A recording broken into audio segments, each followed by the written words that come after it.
Vjosa Osmani bashkë me bashkëshortin e saj, Prindon Sadriu, mori pjesë sot në darkën festive e Sofra e Pavarësisë të zhvilluar në qytetin e Shkodrës, si për kujtimi i festave mbarkombëtare rreth 28 nëntorit, ditës së flamurit e të Pavarësisë.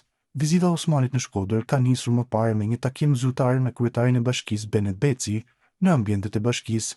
Pas takimit, ajo planifikoi të vizitonte muze, përfshirë Muzeun Marubi dhe Muzeun e Kujtesës, si dhe do takonte përfaqësues të komuniteteve fetare dhe gra intelektuale lokale.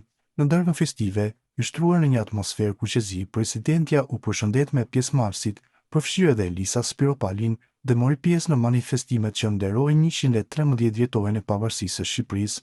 Në deklaratën e saj për mediat, Osmani u shpreh se kjo vizitë është veçanërisht domethënëse, jo vetëm si akt simbolik për festat e kombit, por edhe si mesazh bashkimi mes Shqipërisë dhe Kosovës. Jo theksoi se Shkodra ka qenë krah nesh edhe në kohë të vështira dhe përtej festës, vizita tregon angazhim real për bashkëpunim dhe afrim mes dy vendeve. Në thelb, Osmani nuk ishte vetëm mysafire protokollare, prezenca e saj në sofrën e pavarësisë tregon përpjekjen për të forcuar lidhjet institucionale dhe emocionale me komunitetet shqiptare në Shqipëri në prag të datave historike shqiptare. Në Shkodër, festa u transformua në një mesazh bashkëpunimi dhe njëherëzi, nderimi për rrënjët e përbashkëta, pikërisht ajo që do të ndihmojë ta bëjmë të rëndësishëm 28 nëntorin. Kryetari i Lidhjes Demokratike të Kosovës, Lumir Abdixhiku, pritet të jetë kandidati i këtij subjekti për postin e kryeministrit në zgjedhjet e ardhshme.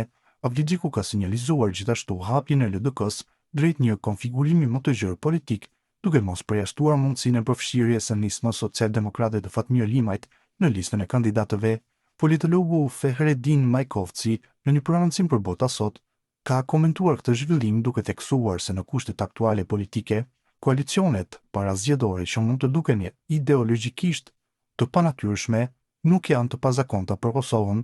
Ai ka vlerësuar se LDK-ja dhe nisma mbeten parti me orientime të kundërta, por rrethanat po i shtyjnë drejt bashkëpunimeve pragmatike. Për bindjen time, çdo kryetar partie duhet natyrshëm të synojë postin e kryeministrit. Përndryshe, vështirë të kuptohet motivi i qëndrimit në krye të një subjekti politik. Udhëheqja e një partie nuk kupton përgjegjësi, vizion dhe ambicie për të qeverisur vendin. Ecuria politike gjatë këtij viti ka qenë jashtëzakonisht pasive, çka ka provuar një situatë të pazakonshme. Vendi po shkon drejt dy palë zgjedhjeve për kuvendin.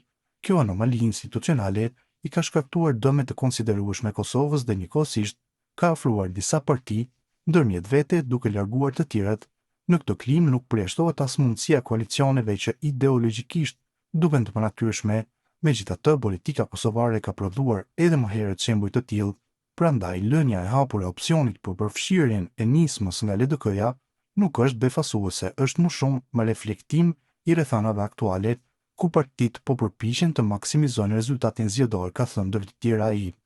Gjithashtu, Majkovci ka shpjeguar më tej se LDK dhe nisma mbeten parti me orientime të kundërta ideologjikisht, por rrethanat aktuale politike po i shtyjnë drejt konfiguruarjes së mundshme pragmatike.